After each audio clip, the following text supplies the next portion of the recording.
हाँ तो नमस्कार साथियों, स्वागत है आप सभी का एक बार फिर से नॉलेज बुक क्लासेज के यूट्यूब चैनल पर। और आज की क्लास में अपन राजस्थान जीके के 50 महत्वपूर्ण प्रश्नों को सोल्व करेंगे, जो कि आपकी भर्ती परीक्षा के लिए काफी इंपॉर्टेंट है। यानी कि जो भी छात्र बीएसटीसी, पीटीईटी या फिर चतुर्थ श्रेणी की तैयारी कर रहे हैं ना, उनके लिए जो क्लास है ये काफी इंपॉर्टेंट होने वाली है। तो बिल्कुल आपको पूरी ईमानदारी के साथ क्लास को पूरा देखना है और हर प्रश्न का उत्तर आपको कमेंट में जरूर देना है, ताकि ये प्रश्न आपको यही याद हो जाए। और लास्ट में मेरे को बताना जरूर है कि आपके 50 में से कितने प्रश्न सही हुए, ठीक है।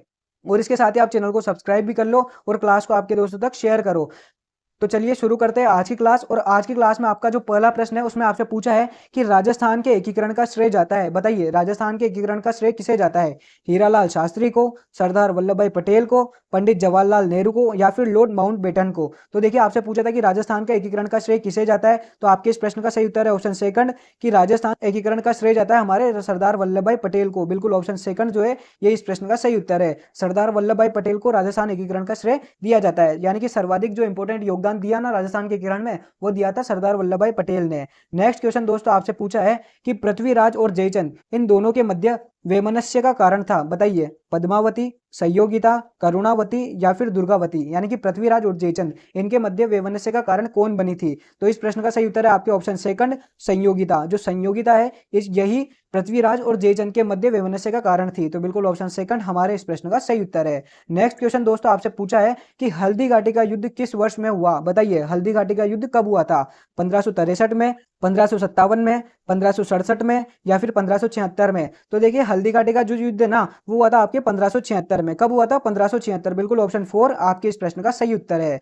नेक्स्ट क्वेश्चन दोस्तों आपसे पूछा है कि मेवाड़ का बिजोलिया आंदोलन किसके नेतृत्व में हुआ, बताइए मेवाड़ में जो बिजोलिया आंदोलन हुआ था उसका नेतृत्व किसने किया? बताओ गुलाब चंद ने, विजय सिंह पथिक ने, जमनालाल बजाज ने या फिर केसरी सिंह बारट ने? तो फटाफट कमेंट करो और बताओ कि जो मेवाड़ में बिजोलिया आंदोलन है इसका नेतृत्व किसने किया? तो आपके इस प्रश्न का सही उत्तर है ऑप्शन सेकंड, विजय सिंह पथिक ने। बिल्कुल जो विजय सिंह पथिक है उन्होंने आपके बिजोलिया किसान आंदोलन का नेतृत्व किया था। तो ऑप्शन सेकंड हमारे इस प्रश्न का सही उत्तर है, ठीक है। नेक्स्ट क्वेश्चन दोस्तों आपसे पूछा है कि राजस्थान में 1857 की क्रांति का आरंभ किस स्थान से हुआ, बताइए एरिनपुरा से, नसीराबाद से, डूंगरपुर से या फिर उदयपुर से? यानी कि आपसे पूछा है कि जो 1857 में राजस्थान में क्रांति हुई थी उसका आरंभ राजस्थान में कौन से स्थान से हुआ? तो आपके इस प्रश्न का सही उत्तर है ऑप्शन सेकंड, नसीराबाद से। बिल्कुल नसीराबाद से ही 1857 की क्रांति आरंभ हुई थी। और बात करें अपन भारत की कि भारत में 1857 की क्रांति का आरंभ कौन से स्थान से हुई, तो वो हुई थी मेरठ से, ठीक है, ये भी याद रखना। तो हमारे इस प्रश्न का सही उत्तर क्या है? ऑप्शन सेकंड, बिल्कुल नसीराबाद, है ना। नेक्स्ट क्वेश्चन दोस्तों आपसे पूछा है कि बूंदी के प्रसिद्ध साहित्यकार सूर्यमल मिश्रण ने किस ग्रंथ की रचना की, बताइए। तो आपको 4 ग्रंथ दिए हुए हैं, उनमें से पूछा है कि सूर्यमल मिश्रण का ग्रंथ कौन सा है, बताओ गुण रूपक, वंश भास्कर, कुमार दासो या फिर बुद्ध विलास? तो देखिए जो सूर्यमल मिश्रण ने जिस ग्रंथ की रचना की ना वो है आपका वंश भास्कर। बिल्कुल ऑप्शन सेकंड अपने इस प्रश्न का सही उत्तर है। जो वंश भास्कर है उसकी रचना बूंदी के प्रसिद्ध साहित्यकार सूर्यमल मिश्रण ने की थी, ठीक है। नेक्स्ट क्वेश्चन दोस्तों आपसे पूछा है कि किसके समय में व्हेन सांग युआन चुआंग राजस्थान आया? फटाफट कमेंट करो और बताओ कि किसके समय में युआन चुआंग राजस्थान आया था? राणा सांगा के समय, राणा कुंभा के समय, हर्षवर्धन के समय या राणा भारमल के समय? तो देखिए जो वहनसांग यानी कि युआन चुआंग है वो राजस्थान आया था आपके हर्षवर्धन के समय। किसके समय आया था? हर्षवर्धन के समय। बिल्कुल ऑप्शन थर्ड जो है ये अपने इस प्रश्न का सही उत्तर है कि जो युआन चुआंग वेनसांग है ये हर्षवर्धन के समय राजस्थान आया था। नेक्स्ट क्वेश्चन दोस्तों आपसे पूछा है कि नृत्य की किस शैली से दयाराम संबंधित था, बताइए वह कौन सी शैली है नृत्य की जिससे दयाराम का संबंध था? भवाई नृत्य से, गरबा नृत्य से, गेर नृत्य से या फिर घूमर नृत्य से? तो देखिए जो आपके दयाराम संबंधित था ना वो था आपके भवाई नृत्य से। कौन से नृत्य से संबंधित था दयाराम? भवाई नृत्य से। बिल्कुल ऑप्शन फर्स्ट आपके इस प्रश्न का सही उत्तर हो जाएगा। नेक्स्ट क्वेश्चन दोस्तों आपसे पूछा है कि परबतसर पशु मेला किसकी स्मृति में आयोजित किया जाता है? बताओ फटाफट कमेंट करो और बताओ कि परबतसर जो पशु मेला है वो किसकी स्मृति में आयोजित होता है? हड़बू जी की स्मृति में, रामदेव जी की स्मृति में, तेजा जी की स्मृति में या फिर गोगा जी की स्मृति में? तो देखिए जो आपके परबतसर पशु मेला है ना ये आयोजित होता है आपके तेजा जी की स्मृति में। किसकी स्मृति में आयोजित होता है? तेजा जी की। बिल्कुल ऑप्शन थर्ड हमारे इस प्रश्न का सही उत्तर है। और दोस्तों नेक्स्ट क्वेश्चन अपन से पूछा है कि राजस्थान का पर्यटन विभाग ऊंट महोत्सव कहाँ आयोजित करता है, बताइए। यानी कि जो ऊंट महोत्सव है वो कहाँ पर आयोजित होता है, बताइए जोधपुर में, बाड़मेर में, जैसलमेर में या फिर बीकानेर में? तो आपके इस प्रश्न का जो सही उत्तर है ना वो है आपके ऑप्शन 4 बीकानेर। बिल्कुल, जो राजस्थान पर्यटन विभाग है वो बीकानेर में ऊंट महोत्सव का आयोजन करता है। बिल्कुल, ऑप्शन 4 हमारे इस प्रश्न का सही उत्तर है। नेक्स्ट क्वेश्चन दोस्तों आपसे पूछा है कि राजस्थान में मत्स्य संघ का विलय किया गया। बताइए, राजस्थान में मत्स्य संघ का विलय कब किया गया था? 25 मार्च 1948 को, 18 अप्रैल 1948 को, 18 मार्च 1948 को या फिर 30 मार्च 1949 को? तो देखिए, मत्स्य संघ का विलय हुआ था राजस्थान में 18 मार्च 1948 को। कब हुआ था दोस्तों? 18 मार्च 1948 को। तो बिल्कुल ऑप्शन 3 आपके इस प्रश्न का सही उत्तर है। नेक्स्ट क्वेश्चन दोस्तों आपसे पूछा है कि मरु राष्ट्रीय उद्यान कहाँ स्थित है? बताइए, जैसलमेर में, भरतपुर में, धौलपुर में या फिर चूरू में? तो देखिए, जो मरु राष्ट्रीय उद्यान है ना वो स्थित है आपके जैसलमेर में। बिल्कुल, ऑप्शन फर्स्ट जो है ये अपने इस प्रश्न का सही उत्तर हो जाएगा कि जैसलमेर में मरु राष्ट्रीय उद्यान स्थित है। नेक्स्ट क्वेश्चन दोस्तों आपसे पूछा है कि सीता माता वन्य जीव अभ्यारण्य किस जिले में स्थित है? बताइए, फटाफट कमेंट करिए कि सीता माता वन्य जीव अभ्यारण्य कौन से जिले में है? कोटा में, सिरोही में, बूंदी में या फिर चित्तौड़गढ़ में? तो देखिए, आपके इस प्रश्न का जो सही उत्तर है ना वो है आपके ऑप्शन 4 चित्तौड़गढ़ में। बिल्कुल, जो सीता माता वन्य जीव अभ्यारण्य है ये चित्तौड़गढ़ में स्थित है। ऑप्शन 4 आपके इस प्रश्न का सही उत्तर हो जाएगा। और जो सीता माता वन्य जीव अभ्यारण्य है ये चित्तौड़गढ़ और प्रतापगढ़ इन दोनों जिलों में फैला हुआ है। अगर चित्तौड़गढ़ ऑप्शन में नहीं आया तो फिर आपको प्रतापगढ़ टिक करना है, और प्रतापगढ़ नहीं आया तो आपको चित्तौड़गढ़ टिक करना है। ठीक है। और नेक्स्ट क्वेश्चन दोस्तों अपन से पूछा है कि गणगौर के अवसर पर ग्रासियों द्वारा किया जाने वाला सामूहिक नृत्य कौन सा है? फटाफट कमेंट करके बताओ। घूमर नृत्य, तेरह ताली नृत्य, वालड़ नृत्य या फिर गरबा नृत्य? यानी कि आपसे प्रश्न पूछा है कि ग्रासिया जनजाति द्वारा गणगौर के अवसर पर कौन सा नृत्य किया जाता है? तो देखिए, आपके इस प्रश्न का जो सही उत्तर है ना वो है आपके ऑप्शन 3 वालड़ नृत्य। बिल्कुल, ग्रासिया जनजाति के द्वारा गणगौर पर वालड़ नृत्य किया जाता है। कौन सा नृत्य किया जाता है दोस्तों? वालड़ नृत्य। बिल्कुल, ऑप्शन 3 जो है ये इस प्रश्न का सही उत्तर है। अच्छे से लेकर याद रखना। नेक्स्ट क्वेश्चन है दोस्तों आपके कि राजस्थान में पंचायती समिति का प्रधान अपना इस्तीफा किसे देता है? बताइए, यानी कि जो पंचायत समिति का प्रधान होता है ना वक्त आने पर वो अपना इस्तीफा किसको देगा? बताइए, जिला प्रमुख को, उप प्रधान को, जिला कलेक्टर को या फिर संभागीय आयुक्त को? तो देखिए, राजस्थान में पंचायत समिति का प्रधान अपना इस्तीफा देता है जिला प्रमुख को। किसको देता है? जिला प्रमुख को। बिल्कुल, ऑप्शन फर्स्ट जो है ये अपने इस प्रश्न का सही उत्तर हो जाएगा। नेक्स्ट क्वेश्चन दोस्तों आपसे पूछा है कि बांसवाड़ा व डूंगरपुर के मध्य भूभाग को किस नाम से जाना जाता है? बताइए, यानी कि जो बांसवाड़ा और डूंगरपुर के मध्य का भूभाग है ना उसको अपन कौन से नाम से जानते हैं? बताओ, कांठल, भाकर, गिरवा या फिर मेवल? तो देखिए, आपके इस प्रश्न का जो सही उत्तर है वो है ऑप्शन 4 मेवल। बिल्कुल, बांसवाड़ा और डूंगरपुर के मध्य के भाग को अपन मेवल के नाम से जानते हैं। तो बिल्कुल ऑप्शन 4 हमारे इस प्रश्न का सही उत्तर है। नेक्स्ट क्वेश्चन दोस्तों आपसे पूछा है कि जयपुर को गुलाबी रंग निम्न द्वारा दिया गया। यानी कि साफ साफ आपसे पूछा है इस प्रश्न में कि जयपुर को गुलाबी रंग से कौन से राजा ने रंगवाया था? बताइए, महाराजा ईश्वरी सिंह ने, महाराजा माधो सिंह प्रथम ने, महाराजा सवाई राम सिंह द्वितीय ने या फिर सवाई जय सिंह द्वितीय ने? तो आपके इस प्रश्न का जो सही उत्तर है ना वो है ऑप्शन 3 महाराजा सवाई राम सिंह द्वितीय। बिल्कुल, जो महाराजा सवाई राम सिंह द्वितीय थे इन्होंने जयपुर को गुलाबी रंग से पुतवाया था। तो बिल्कुल ऑप्शन 3 जो है ये आपके इस प्रश्न का सही उत्तर हो जाएगा। बहुत ही अच्छा प्रश्न है दोस्तों, याद रखना। नेक्स्ट क्वेश्चन दोस्तों आपसे पूछा है कि राजस्थान में दुलारी योजना का संबंध है। इंपॉर्टेंट क्वेश्चन है और इसके साथ ही जितनी भी योजना है ना वो आपको याद होनी चाहिए, क्योंकि करंट अफेयर के मामले में ये योजनाएं ज्यादा पूछते हैं। अभी आपसे पूछा है कि राजस्थान में जो दुलारी योजना है उसका संबंध किससे है? बताइए, अनुसूचित जाति की बालिकाओं के कल्याण से, किशोरी बालिकाओं को जीवन कौशल शिक्षा प्रदान करने से, ग्रामीण छात्राओं को स्कूल जाने हेतु निःशुल्क बस यात्रा से या फिर उपरोक्त सभी से? तो देखिए, जो दुलारी योजना का संबंध है ना आपके वो है आपके ऑप्शन सेकंड कि किशोरी बालिकाओं को जीवन कौशल शिक्षा प्रदान करने से। बिल्कुल, ऑप्शन सेकंड जो है ये अपने इस प्रश्न का सही उत्तर हो जाएगा कि जो किशोरी बालिकाएं हैं उनको जीवन कौशल शिक्षा प्रदान करने के लिए दुलारी योजना चलाई जा रही है। बिल्कुल दोस्तों। और नेक्स्ट क्वेश्चन दोस्तों आपसे पूछा है कि निम्न पंक्ति किसके लिए प्रसिद्ध है? कि चुंडावत मांगे सेनानी, सर काट दे दियो शत्राणी? बताइए, ये पंक्ति किसके लिए प्रसिद्ध है? सलह कंवर के लिए, आनंद कंवर के लिए, रूप कंवर के लिए या फिर विजय कंवर के लिए? तो देखिए, जो उक्त पंक्ति है ना ये प्रसिद्ध है हमारे सलह कंवर के लिए। बिल्कुल, जो ऑप्शन फर्स्ट है ये इस प्रश्न का सही उत्तर हो जाएगा कि जो सलह कंवर है उसके लिए कहा गया है कि चुंडावत मांगे सेनानी और सर काट दे दियो शत्राणी। बिल्कुल। नेक्स्ट क्वेश्चन दोस्तों आपसे पूछा है कि महाराणा प्रताप की जन्म स्थली है। बताइए, चित्तौड़गढ़, उदयपुर, हल्दीघाटी या फिर कुंभलगढ़? आपसे पूछा है कि महाराणा प्रताप का जन्म कौन से स्थान पर हुआ था? तो आपके इस प्रश्न का सही उत्तर है ऑप्शन 4 कुंभलगढ़। बिल्कुल, जो कुंभलगढ़ का बादल महल है और बादल महल में भी जो जूनी कचहरी है ना वहां पर महाराणा प्रताप का जन्म हुआ था। बिल्कुल, ऑप्शन 4 हमारे इस प्रश्न का सही उत्तर होगा। और नेक्स्ट क्वेश्चन दोस्तों आपसे पूछा है कि चिपको आंदोलन किस रियासत में हुआ? बताइए, मेवाड़ रियासत में, मारवाड़ रियासत में, हाड़ौती रियासत में या फिर आमेर रियासत में। यानी कि प्रश्न आपसे पूछ रहा है कि जो चिपको आंदोलन है उसका संबंध कौन सी रियासत से है। तो बिल्कुल हमारे इस प्रश्न का जो सही उत्तर है ना वो है आपके ऑप्शन सेकंड मारवाड़। बिल्कुल जो चिपको आंदोलन है वो मारवाड़ रियासत में हुआ था, और मारवाड़ रियासत में भी ये हुआ था अब महाराजा अभय सिंह के टाइम पे। किसके टाइम पे? महाराजा अभय सिंह के टाइम पे। तो बिल्कुल ऑप्शन सेकंड आपके इस प्रश्न का सही उत्तर है। नेक्स्ट क्वेश्चन दोस्तों आपसे पूछा है कि राजस्थान की सबसे बड़ी कृत्रिम झील है, यानी कि जो 4 झीलों के नाम दिए हुए हैं इनमें से राजस्थान की सबसे बड़ी कृत्रिम झील कौन सी है बताइए।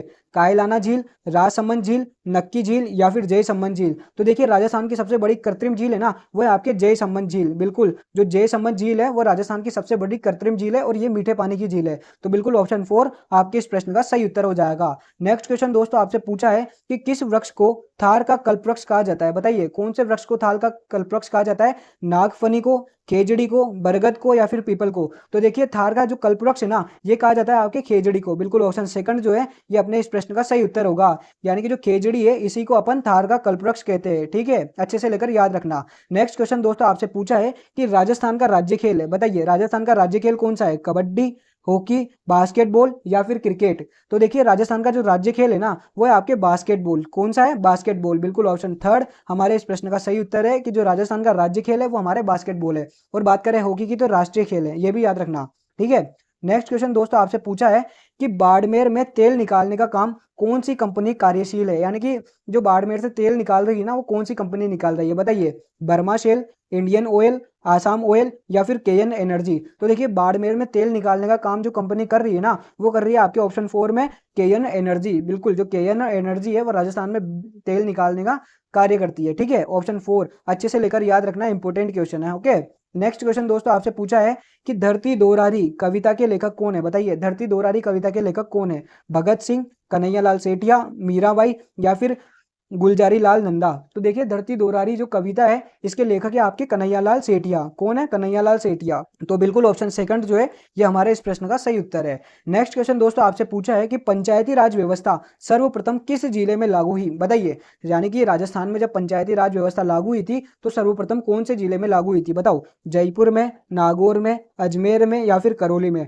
तो देखो पंचायती राज व्यवस्था सर्वप्रथम लागू हुई थी नागौर में। कहां पर हुई थी? नागौर में। बिल्कुल, और नागौर में भी है ना ये हुई थी आपके 1959 में। कब हुई थी? 1959 में पंचायती राज व्यवस्था लागू हुई थी। अच्छे से लेकर याद रखना। नेक्स्ट क्वेश्चन दोस्तों आपसे पूछा है कि राजस्थान में जिलों की संख्या है। लेटेस्ट क्वेश्चन है दोस्तों, राजस्थान में जिलों की संख्या कितनी है? 50, 41, 33 या फिर 34। तो देखिए राजस्थान में जिलों की संख्या है ना वर्तमान में वो है 41। बिल्कुल ऑप्शन सेकंड हमारे इस प्रश्न का सही उत्तर होगा।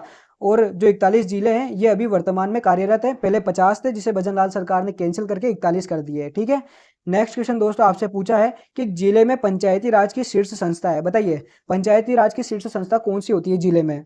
नगर परिषद, नगर निगम, पंचायत समिति या फिर जिला परिषद। तो देखिए पंचायती राज की जो शीर्ष संस्था होती है ना जिले में वो होती है आपकी जिला परिषद। कौन सी होती है? जिला परिषद। बिल्कुल ऑप्शन 4 जो है ये आपके इस प्रश्न का सही उत्तर हो जाएगा। और बात करें ना कि नगर निकाय में सबसे शीर्ष संस्था कौन सी है तो फिर वो नगर निगम होगा। ठीक है, अभी फिलहाल अपन से पूछा है कि पंचायती राज की शीर्ष संस्था कौन सी है तो अपने जिला परिषद यानी कि ऑप्शन 4। ठीक है, नेक्स्ट क्वेश्चन दोस्तों आपसे पूछा है कि निम्न में से कौन सा खाद्यान्न राजस्थान में सर्वाधिक पैदा होता है। बताइए 4 ऑप्शन दिए हुए यानी 4 खाद्यान्न फसलों का नाम दिया है, उसमें आपसे पूछा है कि सर्वाधिक राजस्थान में कौन सी खाद्यान्न फसल होती है। बताओ गेहूं, बाजरा, चावल या फिर जौ। तो देखिए सर्वाधिक मात्रा में जो अपने राजस्थान में पैदा होती है ना खाद्यान्न वो होती है आपके बाजरा। क्या होती है? बाजरा। बिल्कुल ऑप्शन सेकंड आपके इस प्रश्न का सही उत्तर होगा। और इसी प्रश्न को अगर वो ऐसे पूछे कि राजस्थान में सर्वाधिक खपत होने वाली खाद्यान्न फसल कौन सी है, अगर ऐसे पूछे ना कि खपत होने वाली तो फिर गेहूं उसका सही उत्तर होगा। यानी कि राजस्थान में सर्वाधिक खाद्यान्न कौन सी फसल है तो वो गेहूं है, लेकिन उत्पादन में कौन सी फसल है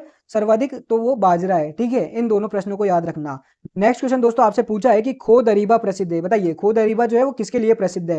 तांबे के लिए, एस्बेस्टॉस के लिए, फेल सापर के लिए या फिर लोहे के लिए। तो देखिए जो खो दरीबा है ना वो आपके प्रसिद्ध है तांबे के लिए। किसके लिए प्रसिद्ध है? तांबे के लिए। बिल्कुल ऑप्शन फर्स्ट जो है ये हमारे इस प्रश्न का सही उत्तर हो जाएगा। नेक्स्ट क्वेश्चन दोस्तों आपसे पूछा है कि मोसर क्या है। बताइए मोसर क्या है? अरावली की जनजाति है, सती से संबंधित है, मृत्यु भोज की प्रथा है या एक झील का नाम है। तो देखिए जो मोसर होता है ना ये आपकी मृत्यु भोज की प्रथा है, यानी कि जो मृत्यु के अवसर पर भोजन करवाया जाता है ना 12 दिन बाद उसी को अपन मोसर बोलते हैं। ठीक है, अच्छे से लेकर याद रखना। तो ऑप्शन थर्ड जो है ये अपने इस प्रश्न का सही उत्तर हो जाएगा। नेक्स्ट क्वेश्चन दोस्तों आपसे पूछा है कि राजस्थान राज्य की मुख्य फसल, अभी पढ़ के आए थे अपन, बताइए राजस्थान राज्य की मुख्य फसल कौन सी है? ज्वार, चावल, बाजरा या फिर गेहूं? तो देखो मुख्य फसल है अपनी बाजरा। कौन सी फसल है? बाजरा। बिल्कुल ऑप्शन थर्ड हमारे इस प्रश्न का सही उत्तर हो जाएगा। नेक्स्ट क्वेश्चन दोस्तों आपसे पूछा है कि खानवा के युद्ध में कौन पराजित हुआ? बताइए, खानवा के युद्ध में कौन पराजित हुआ था? महाराणा प्रताप, महाराणा कुंभा, महाराणा सांगा या फिर इनमें से कोई नहीं? तो देखिए खानवा के युद्ध में जो पराजित हुए थे ना, वो थे हमारे महान शासक महाराणा सांगा। बिल्कुल, जो महाराणा सांगा है उनको खानवा के युद्ध में हार का सामना करना पड़ा था। बिल्कुल ऑप्शन थर्ड हमारे इस प्रश्न का सही उत्तर है। नेक्स्ट क्वेश्चन दोस्तों आपसे पूछा है कि राजस्थान में छप्पनिया अकाल किस वर्ष पड़ा था? बताइए, जो राजस्थान में छप्पनिया अकाल पड़ा वो कौन से वर्ष पड़ा था? 1956 शक संवत, 1956 ईस्वी, 1956 विक्रम संवत या फिर इनमें से कोई नहीं? तो देखो राजस्थान में जो छप्पनिया अकाल पड़ा ना, वो पड़ा था आपके 1956 विक्रम संवत में। कब पड़ा था? विक्रम संवत में। याद रखना, विक्रम संवत और ईस्वी और शक संवत तीनों के तीनों अलग अलग होते हैं, ठीक है। तो छप्पनिया अकाल पड़ा था आपके 1956 विक्रम संवत में। और अगर इसको अपन ईस्वी में कन्वर्ट करें ना, तो ईस्वी में निकल के आ गई है 1899 ईस्वी में। कब? 1899 ईस्वी में आपके छप्पनिया अकाल पड़ा था। और अगर विक्रम संवत में पूछे तो 1956 में, ठीक है। नेक्स्ट क्वेश्चन दोस्तों आपसे पूछा है कि राजस्थान राज्य के किस जिले की सीमा मध्य प्रदेश से नहीं मिलती? यानी कि चार अपन को जिले दिए हुए हैं, उन चारों जिलों में से वो कौन सा जिला है जो अपनी सीमा मध्य प्रदेश के साथ साझा नहीं करता है? बताइए, कोटा, करौली, धौलपुर या फिर जयपुर? तो देखो कोटा एमपी के साथ सीमा लगती है, बिल्कुल लगती है, करौली की भी लगती है और धौलपुर की भी लगती है, लेकिन जो जयपुर है ना, इसकी सीमा मध्य प्रदेश के साथ नहीं लगती है। तो बिल्कुल ऑप्शन फोर जो है ये हमारे इस प्रश्न का सही उत्तर हो जाएगा कि जो जयपुर है वो मध्य प्रदेश के साथ सीमा साझा नहीं करता है। तो ऑप्शन फोर हमारे इस प्रश्न का सही उत्तर है। नेक्स्ट क्वेश्चन दोस्तों आपसे पूछा है कि नमदे बनाने के लिए कौन सा जिला प्रसिद्ध है? बताइए, नमदे बनाने के लिए प्रसिद्ध जिला आपसे पूछा है, बीकानेर, उदयपुर, जयपुर या फिर कोटा? तो देखो नमदे बनाने के लिए प्रसिद्ध जिला है ना, वो है आपके बीकानेर। वैसे तो नमदे बनाने के लिए सबसे प्रसिद्ध जिला टोंक माना जाता है। कौन सा माना जाता है? टोंक। लेकिन यहाँ पर ऑप्शन में टोंक है नहीं, तो उसके बाद यानी कि टोंक के बाद जो सबसे ज्यादा प्रसिद्ध है ना नमदे बनाने के लिए, वो है आपके बीकानेर। तो बिल्कुल ऑप्शन फर्स्ट बीकानेर हमारे इस प्रश्न का सही उत्तर होगा। अपने को जो प्रश्न है वो ऑप्शंस के अकॉर्डिंग ट्रीट करना है, ठीक है। नेक्स्ट क्वेश्चन दोस्तों आपसे पूछा है कि मैगजीन बहुतायत से पाया जाता है। बताइए, मैगजीन सबसे ज्यादा कौन सी जगह पाया जाता है? अजमेर में, बांसवाड़ा में, उदयपुर में या फिर जयपुर में? आपसे पूछा था कि मैगजीन जो बहुतायत पाया जाता है वो पाया जाता है आपके ऑप्शन सेकंड बांसवाड़ा में। बिल्कुल, जो मैगजीन है वो बांसवाड़ा में सर्वाधिक पाया जाता है। तो ऑप्शन सेकंड जो है ये अपने इस प्रश्न का सही उत्तर हो जाएगा। नेक्स्ट क्वेश्चन दोस्तों आपसे पूछा है कि राजस्थान के किस मुख्यमंत्री का काल सबसे अधिक लंबा है? बताइए, यानी कि सर्वाधिक कार्यकाल कौन से मुख्यमंत्री का रहा? बताओ, अशोक गहलोत का, वसुंधरा राजे का, मोहनलाल सुखाड़िया का या फिर भैरों सिंह शेखावत का? तो देखिए, जिस मुख्यमंत्री का कार्यकाल सर्वाधिक लंबा रहा ना, वो थे हमारे मोहनलाल सुखाड़िया। कौन? मोहनलाल सुखाड़िया। बिल्कुल 17 वर्ष का इनका शासनकाल रहा है ना। अच्छे से लेकर याद रखना। ऑप्शन थर्ड हमारे इस प्रश्न का सही उत्तर होगा। जो मोहनलाल सुखाड़िया है उनका कार्यकाल सर्वाधिक लंबा रहा है और जो कि 17 वर्ष का है, ठीक है। और बाकी बात करें अशोक गहलोत की तो इनका 15 वर्ष का रहा है और वसुंधरा राजे का 10 वर्ष का रहा है, ठीक है। नेक्स्ट क्वेश्चन दोस्तों आपसे पूछा है कि राजस्थान के संदर्भ में ठाकुर केसरी सिंह बारट, स्वामी दयानंद सरस्वती और अर्जुन लाल सेठी और विजय सिंह पथिक, इनके बीच एक समानता थी, वो कौन सी है? वो आपसे पूछा है। यानी कि बताओ, केसरी सिंह बारट, स्वामी दयानंद सरस्वती, अर्जुन लाल सेठी और विजय सिंह पथिक, इनके बीच जो एक समानता थी ना, वो निम्न चार ऑप्शंस में से कौन सी है? बताइए, सभी ने महात्मा गांधी के साथ काम किया, सभी के अनुयायियों ने राजस्थान में विद्यालय खोले, सभी ने स्वदेशी आंदोलन के माध्यम से स्वतंत्रता संग्राम में योगदान दिया या फिर इनमें से कोई नहीं? तो देखिए, इनके बीच जो एक समानता थी ना, वो थी कि सभी ने स्वदेशी आंदोलन के माध्यम से स्वतंत्रता संग्राम में योगदान दिया था। बिल्कुल ऑप्शन थर्ड जो है ये आपके इस प्रश्न का सही उत्तर हो जाएगा। ये बहुत ही वीर क्रांतिकारी थे और इन्होंने स्वतंत्रता संग्राम में काफी योगदान दिया था। तो दोस्तों आज की क्लास में अपन इतना ही पढ़ेंगे। मिलते हैं अपन अगली क्लास में इससे भी ज्यादा और इंपॉर्टेंट प्रश्नों के साथ। तब तक आप चैनल को सब्सक्राइब करिए और मुझे बताओ कि आपके 50 में से कितने प्रश्न सही हुए और नेक्स्ट जो क्लास है वो आपको कौन से टॉपिक पर चाहिए। बिल्कुल मिलते हैं अगली क्लास में, तब तक के लिए जय हिंद, जय भारत, धन्यवाद।